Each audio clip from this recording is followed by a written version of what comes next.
Good afternoon, guys. Welcome back to the channel. A nice, short, sharp, but hopefully super valuable video for you today. Today I'm going to be talking about knowing your numbers when it comes to getting in shape, dropping body fat and building muscle. That is usually the goal of most of the men that I speak to. If you're new to the channel and you're new here, my name is Joe. I run an online coaching company called Athletic Aesthetic, and we specialize in helping career-driven men, generally over the age of 35, achieve their potential and get into shape and stay in shape forever. As I say, usually that is from the aesthetic side of things, leaning down, building muscle, but we also do a lot in terms of recovery optimization and improving energy levels as well. So knowing your numbers, what do I mean by that? Most of the guys that I speak to on consultation calls, I speak to a lot of men on LinkedIn, on Instagram, the theme usually goes, they were usually in shape, they've fallen out of shape because their career has become more busy, they've progressed there, life has become more busy in general.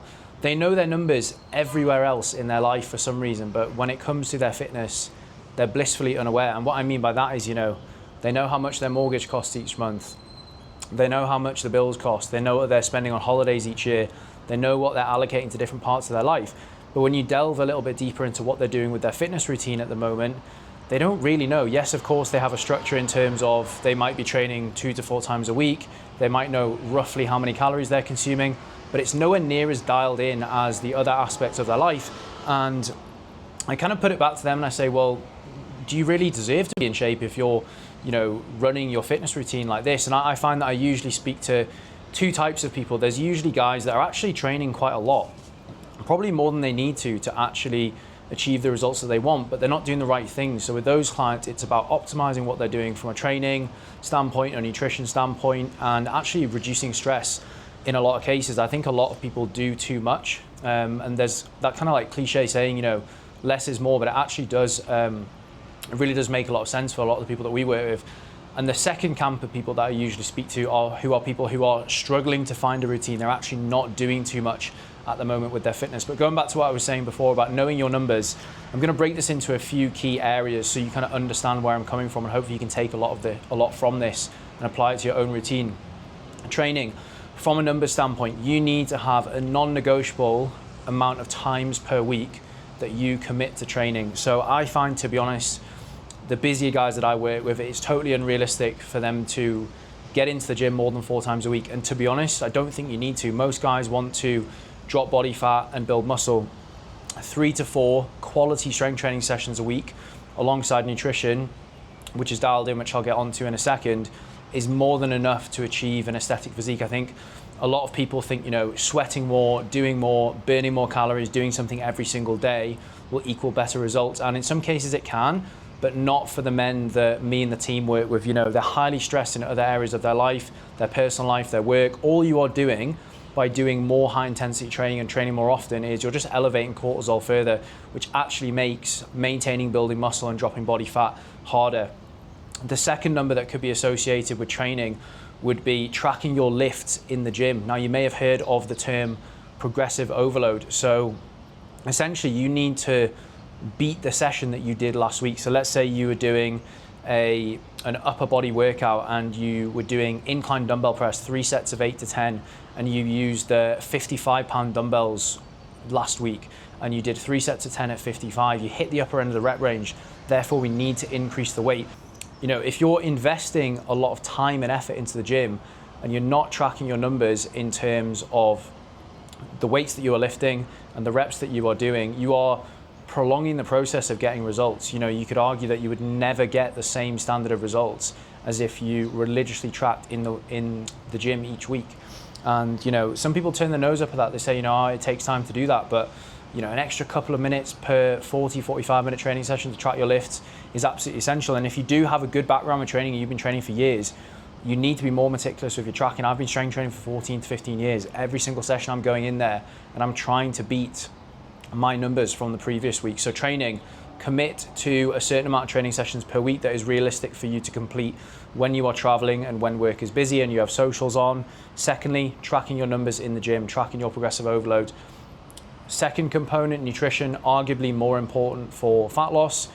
Not necessarily tracking absolutely every calorie and every macro, but having an awareness of how much you are consuming. You know, for example, if you want to drop body fat, you know, at a reasonably quick rate, you need to be in a 300 to 400 calorie deficit. And in order to do that and stick to that deficit, you need to know your maintenance calories. So the rough amount of calories that you need to consume each day to stay the same weight. So for me, for example, I know that I can maintain my weight based off my activity levels, my height, my weight at the moment on around 3,000 calories. So if I wanted to drop body fat, I would drop down to around probably 25 to 2,600 calories. And, you know, without tracking for a few days or a few weeks, you're going to find it very hard to guarantee that you are eating the right amount of food for you. And what I also find is people will go through cycles of under eating, not eating enough, and then they will become very hungry and then they overeat. And what actually happens is, from an average standpoint throughout the week, they end up in a calorie surplus and they start to gain weight. So again, similar to knowing all your finances and all your numbers in other areas of your life, you need to understand how much you are putting in your body in terms of calories and macros. We can obviously go a layer deeper on this. We can talk about macros, but I have a more in-depth video about that on the channel as well. So you need to know how much you are consuming, and you need to have targets to hit. You know, a 65 kg male of mine is going to consume less protein than a 90 kg male client of mine. So you need to be consuming the right macronutrient amount for you as well. Again, this does not mean that you need to be tracking everything. And what we do in our program as well is we show clients how to manage their nutrition on the go when they're traveling through airports, when they're eating out with clients, without necessarily having to track every calorie. Because the last thing you want to be doing, you don't want to be that guy at the meal that whips out his phone, takes a photo with the food and tracks it into MyFitnessPal when you're trying to entertain friends and clients. And the last point that I'm going to talk about here, because I did say I was going to keep this video short, I'm already sweating, is recovery. And the biggest thing that is going to impact your overall recovery is going to be your sleep duration and your sleep quality. I know it is totally unrealistic sometimes to be getting 7.5, 8 hours of sleep, but similar to what I was saying before about nutrition and about calories and macros, you need to know roughly how much sleep you are getting each day and also over the course of the week. You know, the time that you go to bed and actually get out of bed is very different to the actual amount of sleep that you are getting. So this is something that we will look closely at with clients. We recommend that our clients purchase a Whoop band. We plug their Whoop into our software so we can review their data. And as I say, ultimately we want to try and have a consistent sleep and wake cycle throughout the week. But if we are noticing that a client, you know, has been restricted in sleep throughout the week, maybe they've got a young child who's been sleeping badly, maybe they are traveling through different time zones, we will recommend towards the back end of the week that they try and bump up their total sleep duration on the weekend.